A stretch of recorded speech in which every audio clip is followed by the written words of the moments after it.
Você sabe, o Brasil está em crise.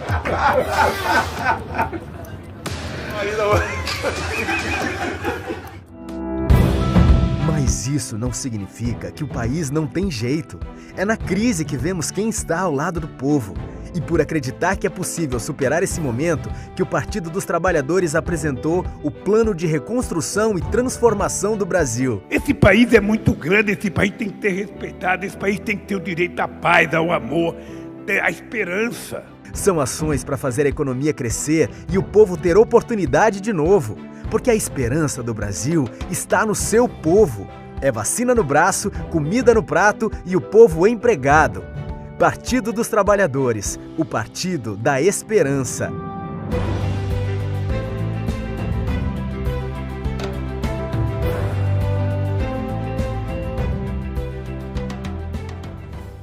O Pai tá on e a TV PT também. Não tá sabendo? É só entrar no YouTube, pesquisar PT e clicar em se inscrever. Pronto! Todo dia tem conteúdo novo antenado com o que acontece no Brasil e no mundo. São programas, entrevistas, debates e muita política. Curta, compartilhe e ative o sininho para receber as novidades. TV PT, em sintonia com o Brasil, em sintonia com você.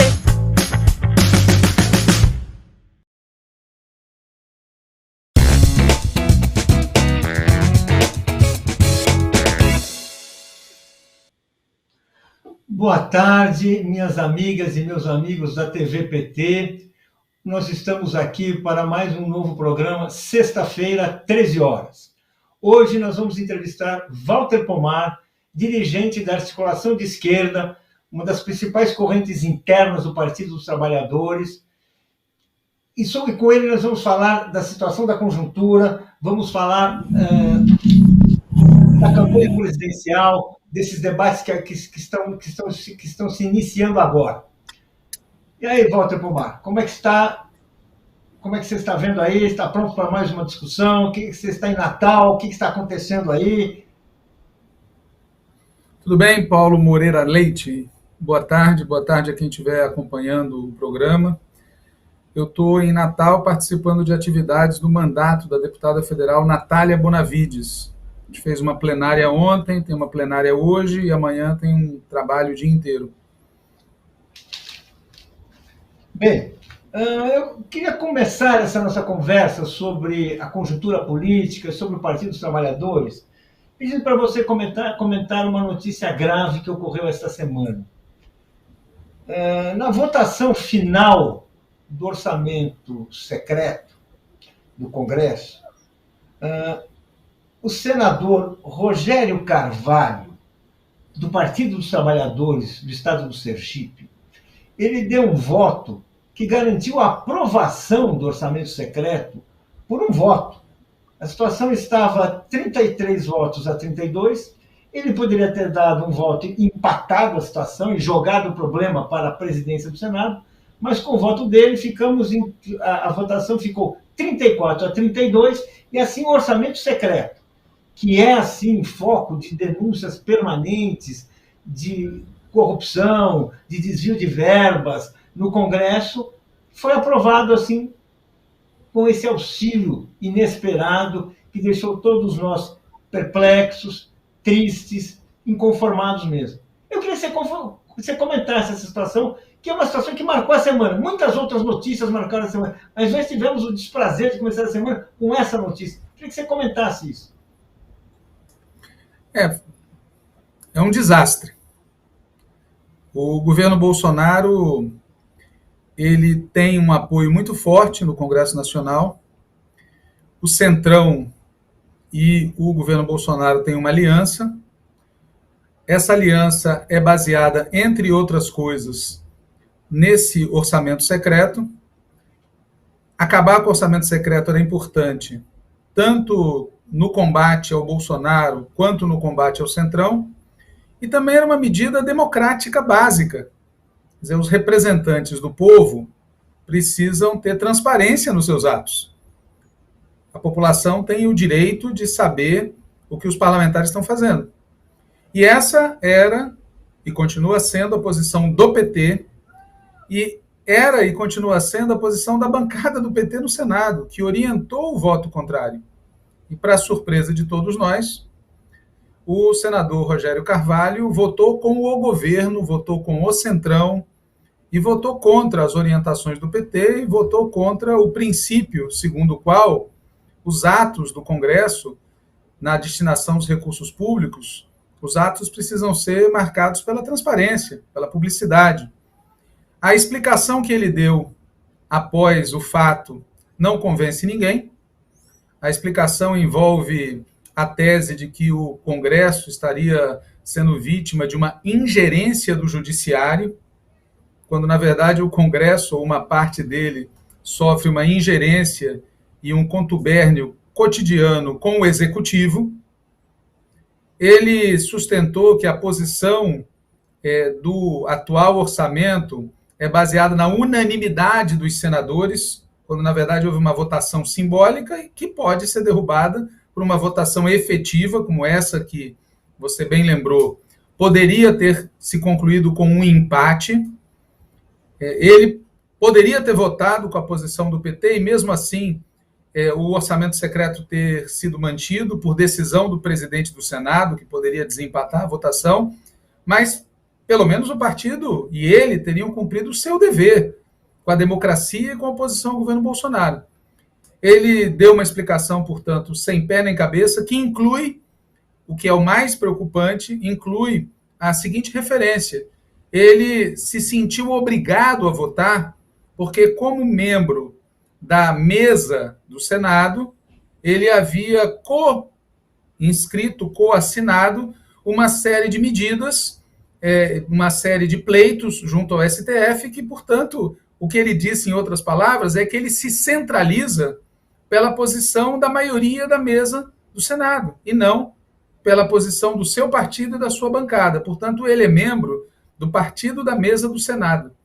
E isso é muito grave, causou um dano muito grande para o PT, e eu espero que o Diretório Nacional do Partido, reunido no dia 16 de dezembro próximo, puna o senador. Puna, porque é preciso deixar claro para o país e para o próprio partido e para nossas bancadas que os atos têm consequências. Pode acontecer de um parlamentar, por razões de objeção de consciência ou de profunda divergência política, decidir votar contra a orientação do partido e da bancada? Pode acontecer. Mas o partido tem o dever de, analisando caso a caso, decidir se vai dar de ombros ou se vai punir de alguma maneira quem procede assim. E, neste caso, o voto do senador Rogério Carvalho precisa ter como resposta do Diretório Nacional do PT uma punição à altura do estrago que ele causou, que não é pequeno. Veja, nós vamos enfrentar uma eleição contra um adversário que não está derrotado. Um cidadão que tem as mãos sujas de sangue de centenas de milhares de brasileiros e brasileiras, que causou danos profundos ao país e continua causando, e ainda assim conta com a intenção de voto de 1/3 dos eleitores medidos em várias pesquisas. Um cidadão desses tem muita resiliência. E é da sorte para o azar. É muito grave qualquer tipo de voto que favorece ou a vida do Centrão ou a vida do governo Bolsonaro. E o Rogério Carvalho conseguiu fazer as duas coisas ao mesmo tempo. É isso que eu teria a dizer sobre esse tema que você perguntou. Bem, vamos entrar em outro assunto quente, uma discussão importante que está ocorrendo agora, que diz respeito à criação de federação partidária. É um projeto que foi aprovado tempos atrás e que volta ao debate na Câmara, em Brasília, e a ideia de que os partidos de esquerda, por exemplo, formem uma federação partidária. Eu queria que você explicasse primeiro rapidamente o que é esse projeto de federação, em que ele consiste, e claro, e vamos começar a discutir, que eu sei que você tem uma opinião bastante forte a esse respeito. Veja, é muito importante que todo mundo que está acompanhando essa entrevista, por conta própria, estude aquilo que foi aprovado pelo Congresso Nacional e se informe a respeito. Porque, caso o partido decida participar da federação, que está sendo proposta pelo Partido Socialista, isso terá implicações profundas no funcionamento partidário pelos próximos 4 anos. O Congresso Nacional, vamos lembrar, rejeitou as coligações e aprovou as federações. Portanto, a primeira coisa que deve ficar muito explícita é: federação não é coligação, é outra coisa. Segundo, o Congresso Nacional aprovou uma legislação que está sob júdice. A mesa do Senado questionou junto ao Supremo Tribunal Federal aquilo que foi aprovado. Em terceiro lugar, aquilo que foi aprovado ainda está em fase de regulamentação pelo Tribunal Superior Eleitoral. E essa regulamentação ninguém sabe o que vai dar no final das contas. Em que sentido o TSE vai apontar? De maior ou menor autonomia dos partidos. Mas o que está na lei é: os partidos mantêm a sua autonomia, mas as federações funcionam como se partido fossem. O que significa dizer uma direção nacional comum, gestão comum dos recursos públicos, liderança comum nas bancadas de todos os parlamentos, aliança em todos os níveis nas eleições de 2022 e de 2024. E mais, a lei diz que se por qualquer caso a federação for rompida, aquele que rompe a federação é punido, inclusive com perda do fundo partidário, perda do horário eleitoral e proibição de fazer novas federações e coligações por um período longo. Nós estamos diante, portanto, de uma legislação que afeta profundamente a vida do nosso partido. E, ademais, a proposta de fazer uma federação que nós estamos debatendo não foi por iniciativa do PT, que procurou partidos de esquerda para fazer uma federação com uma base programática testada e aprovada. Não. A proposta partiu do Partido Socialista Brasileiro, que o nome é socialista, mas vamos lembrar que em 2016 a maioria da então bancada federal do PSB votou no impeachment da presidenta Dilma, ou seja, a maioria do PSB votou no golpe. Só que não parou por aí. Uma boa parte da atual bancada do PSB vota com o Centrão e vota com o governo Bolsonaro. Portanto, vamos nos entender. Existe gente de esquerda no PSB? Existe. Mas o PSB é um partido de esquerda? Eu diria que é bem controverso. Esse tema, na minha opinião, não é de esquerda.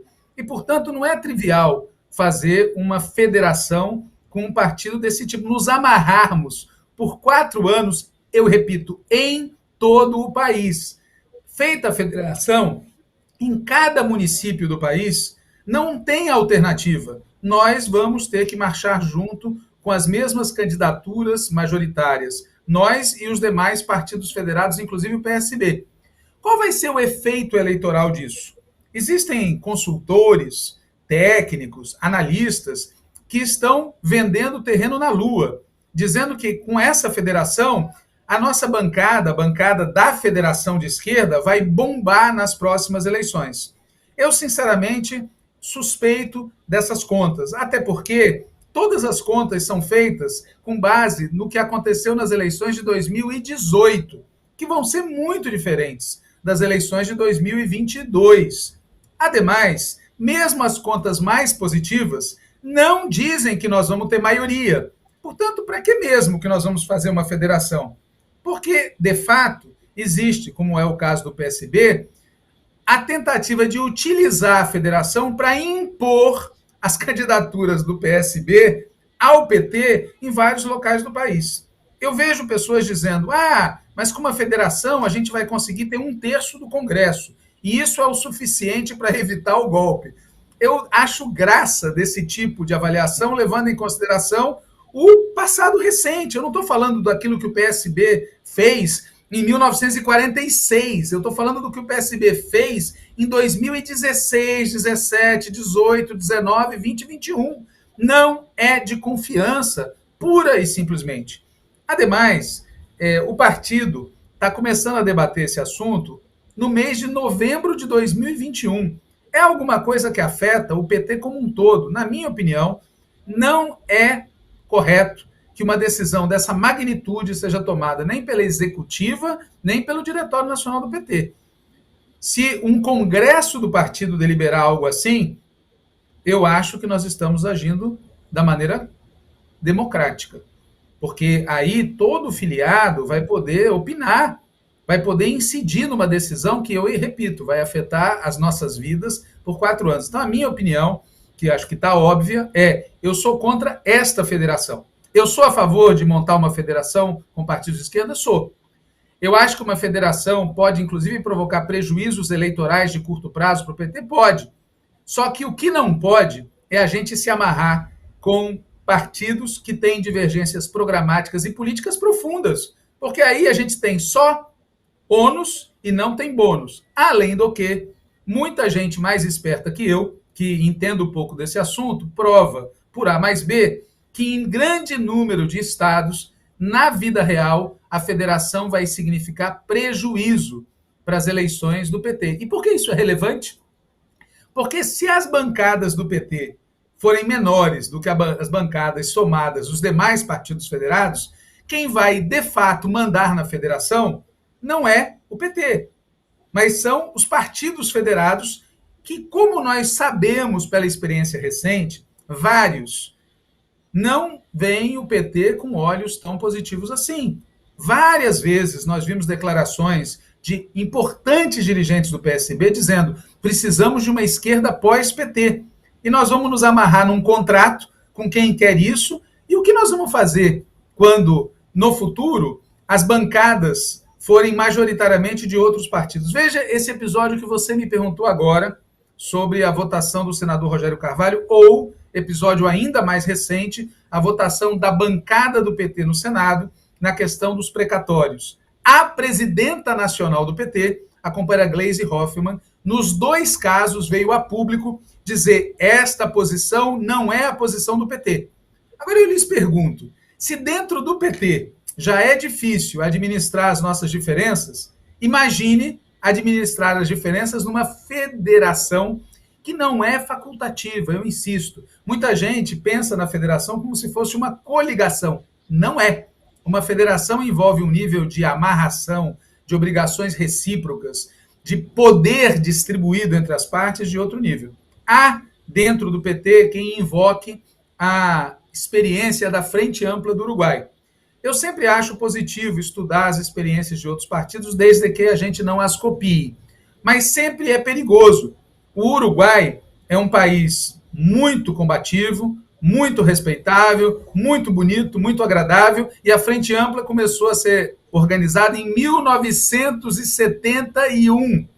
É um longo processo para se constituir uma frente entre inúmeros partidos que têm um funcionamento que é bem razoável, embora hoje, aqueles que citam como exemplo têm que levar isso em consideração também. Hoje, a Frente Ampla do Uruguai passa por muitas dificuldades, assim como outras experiências frentistas mundo afora passam por muitas dificuldades.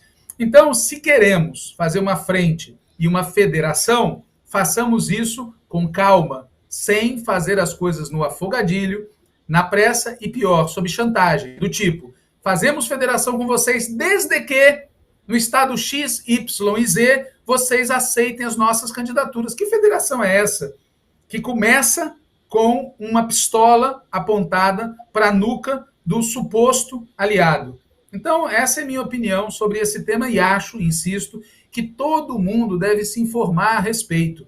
Porque, pelo que eu tenho assistido de algumas reuniões, as pessoas estão agora se dando conta das imensas implicações que teria uma federação. É isso. A gente sabe que caberá ao ministro Barroso, né, a expressão culta do lavajatismo no Supremo Tribunal Federal e no TSE, dar assim uma palavra final, né, um acabamento final na formulação da lei da federação. Ou seja, há motivos para se preocupar, inclusive, com esse cuidado, com essa revisão que o ministro Barroso, que é aquele que teve um papel bastante conhecido na Lava Jato, na condenação do presidente Lula, em todas as discussões, inclusive como adversário da anulação da condenação do presidente Lula, como o seu comportamento em relação a federação? Eu me preocupo profundamente com isso, porque um dos objetivos da Operação Lava Jato é a destruição do PT. E veja que, a depender de como seja essa legislação da federação, nós podemos estar dando instrumentos para a neutralização do Partido dos Trabalhadores, que vai perder parte importante da sua autonomia e da sua personalidade própria, se embarcar em algo que não está claro o que vai ser. Porque, como você disse, e eu lembrei no início, a regulamentação da lei pode ir para cá ou para lá, pode permitir maior ou menor autonomia para os partidos. Mas, se alguma lógica existe no mundo, a federação continuará sendo sempre algo mais amarrado e pesado do que uma coligação. O petismo está acostumado a fazer coligações. E nós já vivemos situações de todos os tipos. Coligações que duram até o dia da eleição e coligações que se mantêm por muito tempo. Partidos coligados que, com diferenças, mantêm um relacionamento próximo, como é o caso do PT e do PCdoB, e partidos coligados que se enfrentam brutalmente, como aconteceu entre o PT e o MDB por ocasião do impeachment da presidenta Dilma, ou com o próprio PSB.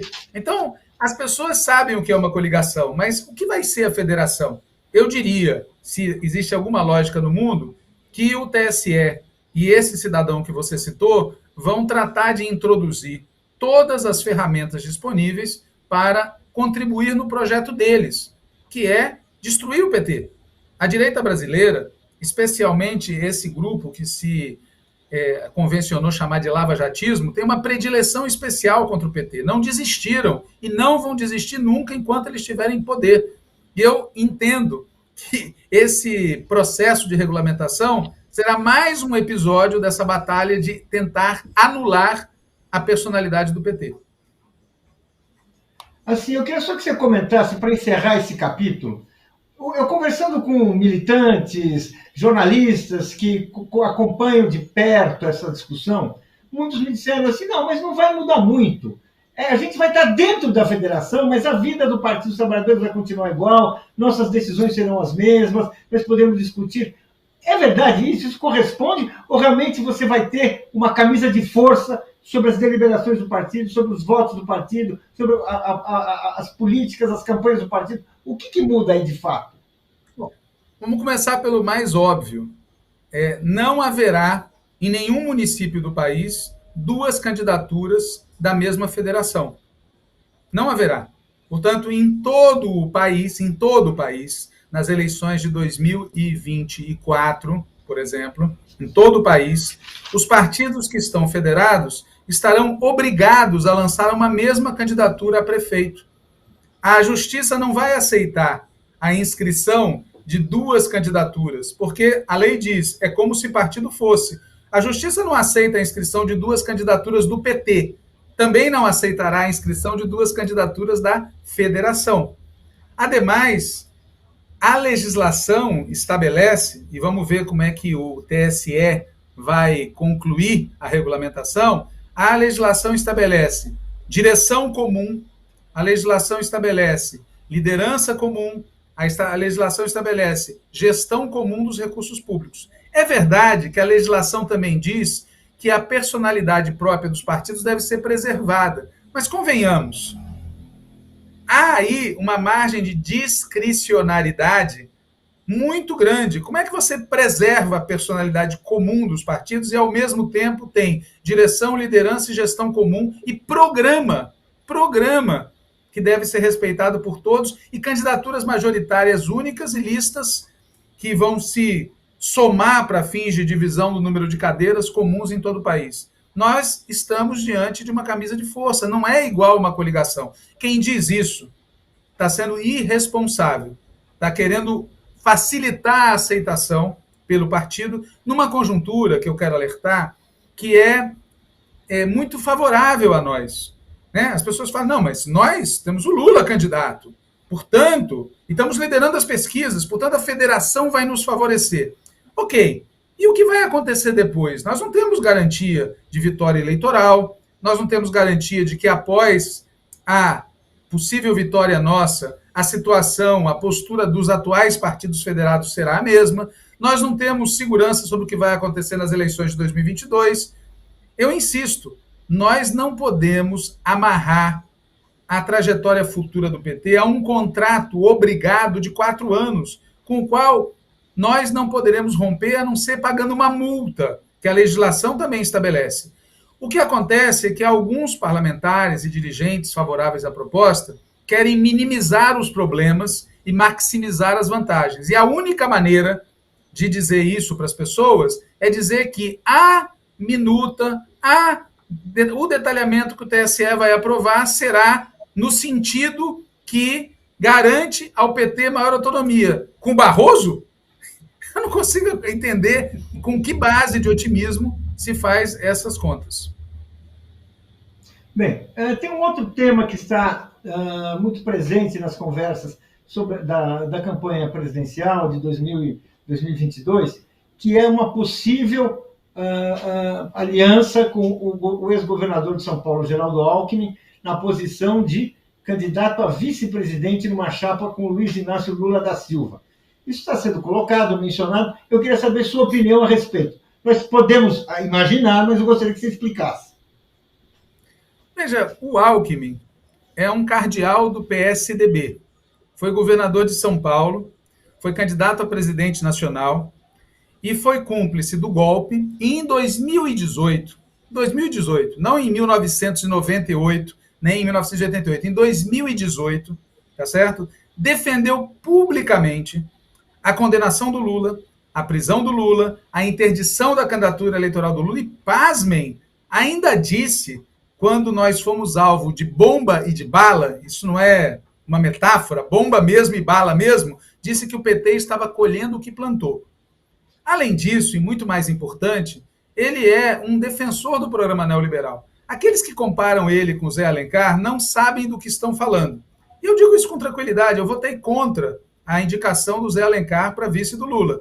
Porém, o Zé Alencar era um industrial, defensor de uma política industrial, contrário à política de juros do Banco Central e que mesmo no nosso governo era um aliado nosso contra a política de juros defendida pelo então ministro da Fazenda, Palocci, e pelo presidente do Banco Central, Henrique Meirelles. O nosso simpático picolé de chuchu é um agente do neoliberalismo, sem falar dos vínculos dele com a Opus Dei, com o conservadorismo em geral, sem falar do que fez a Polícia Militar do Estado de São Paulo inúmeras vezes, não vamos esquecer de Pinheirinho, por exemplo, sem contar das políticas que ele adota em relação ao funcionalismo público, aos professores, sem contar do que ele defende. Então, não há comparação possível entre a figura do Zé Alencar e a figura do Alckmin. A comparação possível é com o Temer, que era do setor tucano do MDB e que se revelou um ártico do golpe. Eu não consigo entender nenhuma das duas coisas.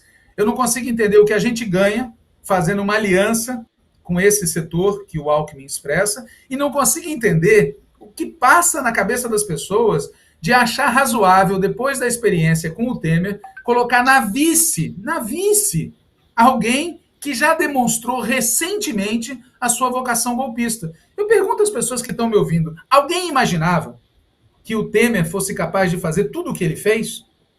Eu era contra o nome do Temer para vice, mas eu confesso que eu não imaginava que ele chegasse a esse ponto. Agora, aqueles que dizem o Alckmin não fará o mesmo, bom, estão cometendo o mesmo equívoco depois de uma experiência recente. Acho eleitoralmente um fardo. Quer dizer, o Alckmin teve 4% nas eleições presidenciais de 2018. Associá-lo à figura do Lula, tá certo? Não acrescenta eleitoralmente, e o máximo que eu ouço a favor da ideia é de que ajudaria a criar confusão e divisão nos setores conservadores. O nosso problema é que nós precisamos arrebanhar, arrecadar, juntar conosco, ganhar o coração e o voto dos setores populares. Isso vai exigir um brutal trabalho de militância, um debate programático, uma chapa que dialogue mais e não menos com esses setores. Então, na minha opinião, eleitoralmente falando, é muito ruim. O impacto disso, caso a gente ganhe as eleições, é ruim também, porque é óbvio que se vier a participar de uma coalizão conosco, esse setor do PSDB, que o Alckmin expressa, vai pedir contrapartidas programáticas, vai pedir que o programa seja diferente daquele que nós achamos que deva ser. Na minha opinião, se está confundindo duas coisas. Se nós estivéssemos no segundo turno das eleições, numa disputa clara e direta, seja com Bolsonaro, seja com Moro, seja com Dória, várias alianças poderão ser feitas, porque são aquelas alianças que se faz contra. Mas no primeiro turno, alianças desse tipo afetam de maneira, na minha opinião, mortal a nossa capacidade eleitoral e a nossa capacidade programática. Acho muito ruim, acho um equívoco, não entendo os argumentos que se utilizam a favor, e mais, e por fim, o efeito disso em estados importantes como São Paulo será qual? Alguém imagina, alguém realmente acredita que, além de participar da chapa nacional, o Alckmin vai apoiar a candidatura do PT ao governo de São Paulo? E, por fim, pessoal, o Alckmin nem saiu do PSDB. O grande beneficiado dessa conversa é o próprio Alckmin. Ele vai se decidir disputar a eleição para governador, onde ele está bem posicionado, ele vai contar a seu favor com os elogios disparados por muita gente boa que começou a reescrever a história do Alckmin. Isso é a coisa que é mais assustadora.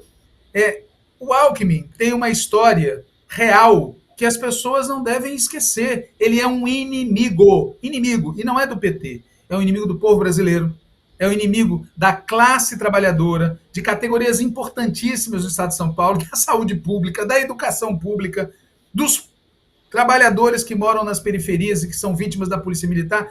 E, de repente, ele vira um santo, vira alguém que está sendo generoso, quer dizer, querendo aceitando a hipótese. Parece que nós estamos numa situação que nós não estamos. Quer dizer, parece uma baixa estima que eu não entendo como coincide com os números das pesquisas. Aliás, eu acho engraçadíssimo, porque as pessoas não abrem o jogo inteiro. Na minha opinião, o que está acontecendo de verdade é os mesmos que batem no peito e dizem a eleição está ganha, no fundo, têm medo do segundo turno e querem resolver no primeiro turno a disputa. O problema é que nós não conseguimos ganhar no primeiro turno em nenhuma das eleições. Vamos conseguir agora? Então, montar uma estratégia de primeiro turno me parece equivocado por todos os motivos que eu já falei. E fazer isso se associando a um pedaço dos tucanos me parece equivocado plus. E fazer isso admitindo entregar a vice para um golpista me parece sadomasoquismo. Sadomasoquismo. Essa é a minha opinião. Walter, eu queria perguntar, ainda na questão do vice, qual você acha que é o papel do vice numa campanha? Que lugar ele tem, a importância que ele tem, que não é desprezível, nós sabemos que não é. E num governo, não é desprezível, embora ele seja vice. Ele não é... Eu queria que você falasse um pouco, porque as pessoas tendem a achar que se chama o vice e ele ajuda a ganhar voto. É como se ele fosse um instrumento eleitoral. E ponto. E a gente sabe que não é isso. Eu queria que você falasse um pouco da nossa experiência, da sua experiência, o que a gente já aprendeu com isso. Não, veja, primeiro vamos olhar para a história recente do país, né? O Itamar era vice e virou presidente. Nós tivemos o Temer, virou presidente. O Sarney era vice, virou presidente. Então, ser vice no Brasil não é coisa decorativa. Nem todo mundo é Marco Maciel, tá certo? Nem todo mundo é o colega de chapa do Lula na eleição de 2002 e de 2006. Essa é a primeira coisa. Em segundo lugar, vamos lembrar da conjuntura que o país vive. A gente vai enfrentar uma direita golpista que não vai acabar no dia seguinte às eleições. Basta olhar os Estados Unidos para ver que lá o trumpismo não acabou. Aqui, mesmo que a gente tenha êxito, o bolsonarismo não vai acabar. E, portanto, a questão do vice como barreira para tentativas de golpe é muito importante. Como barreira para tentativas de conspiração é muito importante. Um dos motivos pelos quais o Alckmin, olha que coincidência, disse, vamos deixar o Lula sangrar até o fim, na chamada crise do mensalão, foi que o Zé Alencar se recusou a participar de qualquer conspiração, embora ele tenha sido procurado, ele se recusou. Se o Zé Alencar fosse feito da mesma matéria-prima do Temer e do Alckmin, o golpe teria ocorrido contra o Lula em 2005, 2006. Então, não é um tema menor. Em segundo lugar, a questão do vice ganha muita importância pensando no que a gente quer para o futuro.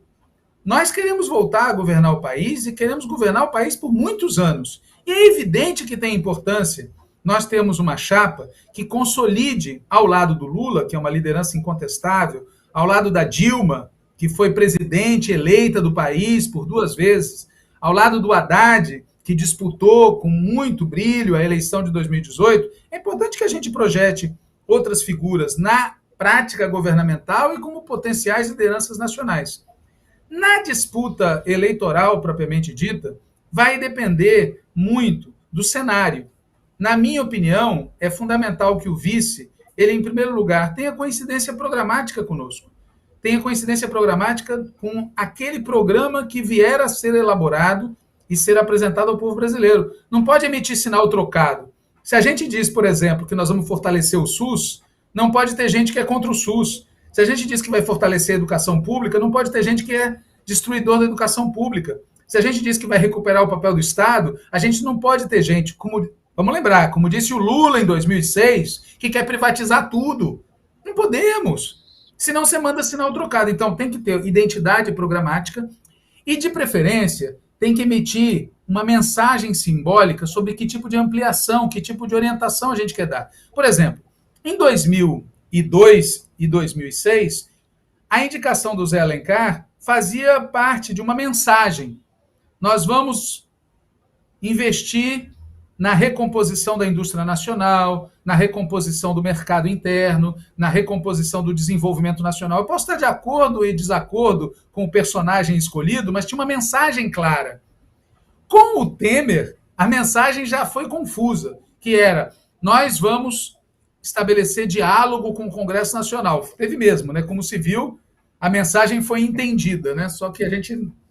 E qual é a mensagem? Veja, nós precisamos saber que mensagem a gente quer passar. A nossa mensagem para o país é que a gente quer uma aliança com os tucanos? Não pode ser essa mensagem, que a gente quer uma aliança com a Opus Dei? Não pode ser essa mensagem. Então, na minha opinião, a gente deveria lançar uma mensagem de outro tipo, sobre que setores sociais vão ser beneficiados pelo nosso governo, que tipo de visão tem para o futuro do país. O Lula, quando corretamente, na minha opinião, apontou a companheira Dilma como sucessor, mandou uma mensagem desse tipo. Depois, primeiro operário presidente, nós vamos ter a primeira mulher presidenta. Nós temos que buscar mensagens simbólicas desse tipo.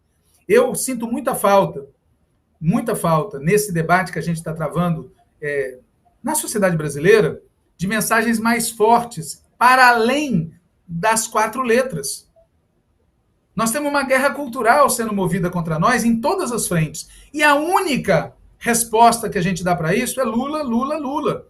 Isso é um elemento de força, mas é também um elemento de fraqueza. A gente tem que mandar outras mensagens simbólicas, e a vice pode contribuir nesse sentido. E eu estou falando a vice, não é por acaso. Agora, eu acho que esse debate deveria ser feito, tá certo? No momento adequado. Esse debate está sendo antecipado por interesses outros, que não são os da campanha presidencial nossa. O próprio Lula, do jeito malbataã dele, tem dito assim, eu nem sei se sou candidato, esse é um assunto para resolver lá para março do ano que vem. Eu tenho 27 vice. Óbvio, né? O assunto da vice, por uma candidatura que tem a força que ele tem e que vai disputar a eleição num cenário que ainda não está definido, é um assunto que é melhor para nós deixar para ser resolvido em março, abril, maio, junho, e não agora. Então, o meu sentido é esse. Unidade programática e uma sinalização simbólica para o país, alguém que seja fiel ao nosso projeto, que não vai abrir espaço para conspiração de nenhum tipo, e que seja também uma indicação de futuro. Esse é o meu desenho.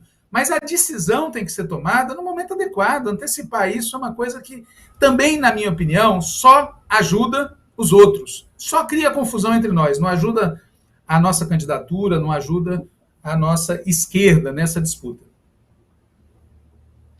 E você, como é que você está vendo o quadro da campanha?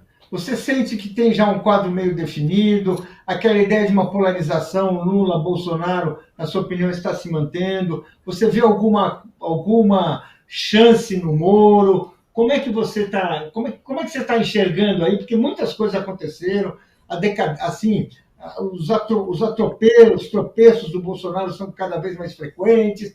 Enfim, como é que você está vendo isso? Esse Moro veio acompanhado de muitos bolsonaristas. Como é que você está vendo esse quadro aí?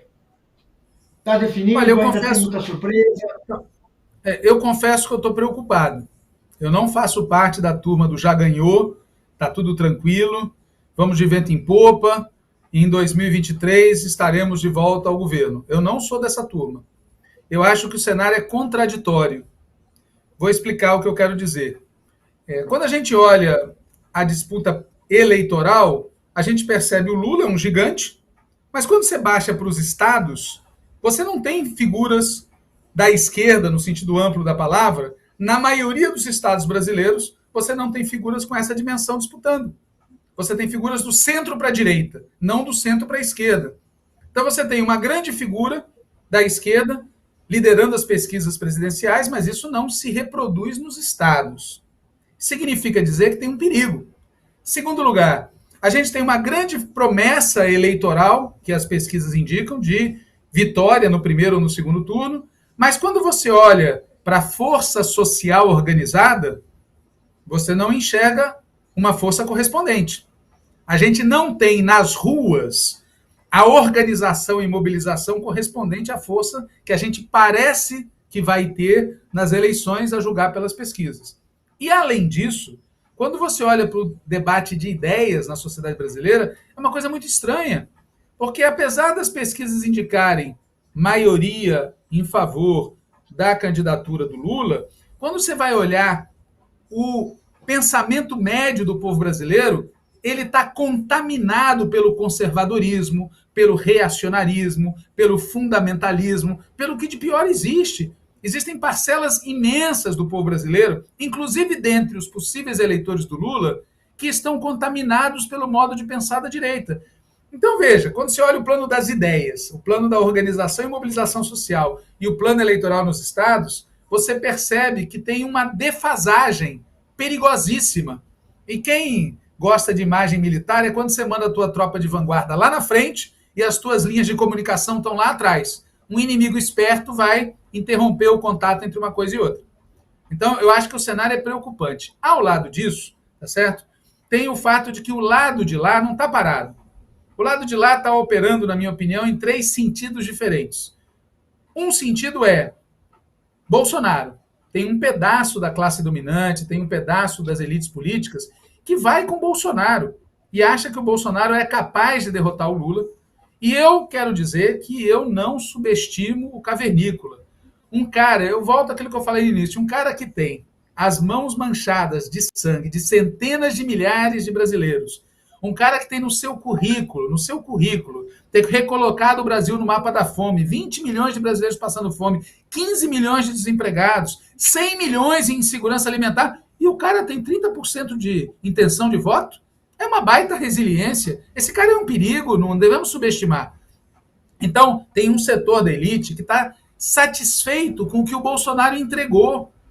Veja, a gente acha o Bolsonaro o fim do mundo, e ele é o fim do mundo para nós. Mas para aqueles que estão ganhando dinheiro, ele está cumprindo a pauta, ele está entregando o que ele prometeu, a destruição do país, em benefício de um setor importante da sociedade brasileira, em benefício dos grandes capitalistas, do agronegócio, do setor financeiro, esse pessoal está feliz. Existe um outro setor da classe dominante que acha que o Bolsonaro não será capaz de derrotar o Lula. E por isso estão buscando uma alternativa. Não é porque eles estão insatisfeitos com o Bolsonaro, é porque eles têm medo do Lula voltar. Esse setor, até agora, estava com dificuldade. Todas as tentativas de viabilizar uma terceira via, que é a terceira via entre aspas, porque o programa é bolsonarista, né? Todas as tentativas de viabilizar um bolsonarismo sem Bolsonaro, até agora não emplacaram. A aposta da vez é o Moro. E aí, de novo, eu acho que a gente não deve subestimar o Moro. Eu fico achando graça, eu me lembro, na época que a Lava Jato ainda estava em curso, que as pessoas ficavam tirando sarro do Moro, mais ou menos como tiravam sarro das limitações intelectuais do Bolsonaro. O fato é que o Moro é um agente da Casa Branca que ele entregou o que pediram. Ele condenou o Lula, ele prendeu o Lula e ele ajudou a tirar o Lula da disputa presidencial de 2018. E agora, na minha opinião, ele é um forte apoiado pelo mesmo esquema da Casa Branca. Vai dar certo? Vamos ver. Veja, se quando chegar janeiro, fevereiro, o Moro tiver 20% dos votos, é possível que haja uma migração do primeiro setor da classe dominante em favor dele e ele vire nosso adversário na disputa presidencial. Existe um eleitorado bolsonarista que pode optar por ele para derrotar o Lula. Assim como, na minha opinião, o eleitorado do Moro, na sua imensa maioria, colocado diante de uma disputa Bolsonaro versus Lula, optará pelo Bolsonaro, não optará por nós. As pesquisas nesse sentido, inclusive, são preocupantes. Eu ouvi um comentário sobre uma pesquisa, me parece, Atlas de ontem, somados, Moro e Bolsonaro tem uma leve vantagem em relação às intenções de voto do Lula no primeiro turno. Claro que as indicações do segundo turno é que Lula vence, etc., mas não é uma situação em que a gente deve dormir tranquilo. Eu cansei de ver em 2018 pessoas muito mais inteligentes que eu, muito mais poderosas que eu, baterem na mesa em reunião fechada, dizendo, entre aspas, de uma coisa eu tenho certeza, Bolsonaro nunca será presidente desse país. Fecha aspas. Então, assim, eu acho que tem que aprender, não dá para dizer com certeza que o Bolsonaro não vai ser, que o Moro não vai ser. Eu acho que eles estão apostando. E tem uma terceira fração da classe dominante. A primeira é a bolsonarista, a segunda é a terceira via. A terceira está trabalhando com a seguinte hipótese: o Lula vai vencer em qualquer cenário. Então, vamos cortar as asas do Lula. Cortar as asas do Lula significa colocar um vice que sirva como uma canga, significa limitar o debate programático ao mínimo possível, descafeinar as propostas e, em terceiro lugar, tá certo? Cercar o Lula. Se a gente for ver as decisões que estão sendo tomadas, pegar de agora André Mendonça, aliás, podemos incluir isso na lista de feitos de alguns senadores petistas, né, que ajudam o bolsonarismo no orçamento secreto, na CPI, no tema dos precatórios e no tema do André Mendonça. Os senadores petistas deviam abrir seu voto, porque com certeza alguém votou no André Mendonça, o terrivelmente evangélico. Por quê? Não sei, mas votaram. Pelo menos, tá certo? Um com certeza votou, provavelmente dois terão vontade. Tem que abrir seu voto, devem isso para o país. Nós, o Senado brasileiro, nos obrigou a conviver com um cidadão terrivelmente evangélico, o que significa dizer contra o Estado laico. Eu sou ateu, defendo que as pessoas acreditem no que quiserem, mas o Estado tem que ser laico. E colocar um cidadão que já avisou, fora da sabatina, né, que ele não é tonto, já avisou que vai subordinar seu voto a injunções religiosas, é um risco. E o fato é que esse é um exemplo de medidas que os caras estão tomando para manietar um futuro governo Lula. Então tem esses três movimentos da classe dominante e por tudo isso eu não estou naquela condição de achar que está tudo bem. Eu acho que nós temos que desencadear uma campanha popular, de massa. Campanha Lula livre tem que ser uma campanha Lula livre, Brasil livre, Lula presidente, tem que ser uma campanha de mobilização social intensa, entendeu? Tem que ser um negócio que aproveite a experiência da campanha Lula livre, aproveite a experiência da campanha Lula de 89, aproveite a experiência da campanha das diretas, aproveite a experiência da campanha Fora Collor, todo esse processo de mobilização meio autônomo de massa, nós temos que pegar essa pegada para a campanha do Lula de 2022. Porque, na minha opinião, é disso, e não dos acordos por cima, que vai depender a vitória. Eu acho que dá para ganhar, eu acho que dá para governar mudando o país, mas para isso a gente precisa ganhar o debate cultural, a gente precisa ter força social organizada e a gente precisa ter candidaturas de esquerda a governador em um número expressivo de estados que forneçam retaguarda para a campanha do Lula. Se não se bobear, a gente vai chegar no meio do ano e vamos começar a assistir o intervalo entre o Lula e quem está indo atrás sendo minado pelas forças conservadoras. Quer dizer, a mensagem é: ninguém tem o direito de dormir tranquilo. é preciso continuar atento, porque o jogo vai ser duro até o final. Eu durmo tranquilo. O que eu quero dizer é que todo mundo vai ter que trabalhar muito, muito, muito, muito, muito, entendeu? Tem que dormir o mínimo necessário e se empenhar ao máximo, porque não está dado. Eu sinto de muita gente, inclusive no PT, inclusive na direção nacional do PT, uma postura muito esquisita, que é as pessoas já estão dando de barato que nós vamos ganhar e estamos discutindo a governabilidade, né? Como é que vai ser o governo? Que história é essa? Não está dada a vitória de jeito nenhum. De jeito nenhum. Nós vamos ter que ganhar um monstro, vamos ter que derrotar, ganhar uma batalha que vai ser imensa contra um monstro que é poderosíssimo. E nesse sentido, o recado que a gente tem que passar para o nosso povo é, pessoal, nada está dado. E veja, vou fazer o raciocínio inverso. Imaginem se a gente acordar no dia seguinte ao segundo turno de 2022 com a notícia de que o cavernícola ou aquele outro cidadão venceram. Imagine o desastre que isso é para o povo brasileiro nos próximos 4, 8 ou 12 anos. Então, assim, a gente não tem o direito de baixar a guarda. Então, a minha ideia fundamental é essa, não baixar a guarda, não achar que está dado, não está dado. Você tem uma conhecida interesse, atividade na América Latina, você dirige o Foro de São Paulo. Como é que você viu, por exemplo, que é uma eleição que todos nós acompanhamos no primeiro turno, agora vamos ver no segundo turno. Como é que você viu o que ocorreu no Chile? Que a gente esperava um primeiro turno que ia ser quase que uma consagração do candidato de esquerda, era uma coisa assim. Não foi. Agora estamos felizes que ele está recuperando o fôlego, né? Esperamos que ele continue. Como é que você viu? Como é que você explica essa oscilação chilena? Como é que você vê isso aí? Não tem a ver com o Brasil, na minha opinião, porque eles não têm o Lula, a situação é diferente. Mas o que você vê lá que seja útil para a gente? Eu, na verdade, fui secretário de Relações Internacionais do PT até 2010 e fui secretário executivo do Foro de São Paulo até 2013. De 2013 para cá é a companheira Mônica Valente que desempenha essa tarefa. Então, assim, o que eu sei desde então é a distância, ok? Então, deem um desconto aí para o que eu vou falar, que é diferente do nível de conhecimento que eu tinha naquela época. Mas, assim, eu concordo contigo que o Chile é muito diferente do Brasil, mas também quero chamar a atenção para o fato de que o Chile é uma espécie de laboratório. Foi no Chile que se tentou, pela primeira vez, fazer um governo socialista que chega pela via eleitoral. Foi no Chile que se viveu pela primeira vez uma situação de ditadura neoliberal, clara e escancarada. Foi no Chile que se construiu um governo de centro-esquerda que mantinha o programa neoliberal, mas tentava restabelecer as liberdades democráticas. Então, é um laboratório.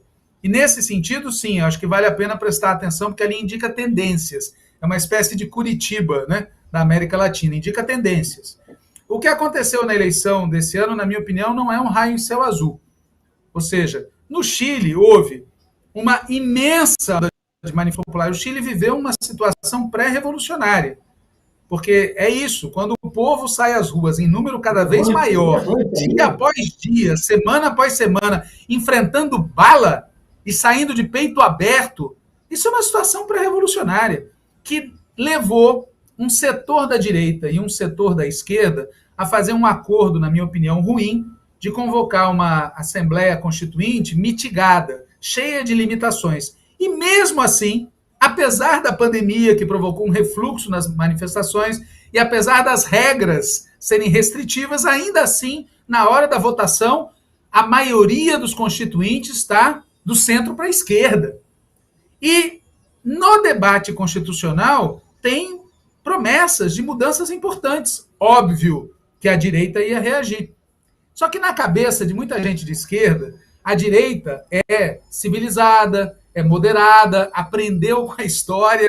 Cara, a direita aprende com a história. Ela aprendeu o seguinte com a história: não se deve dar sorte para o azar.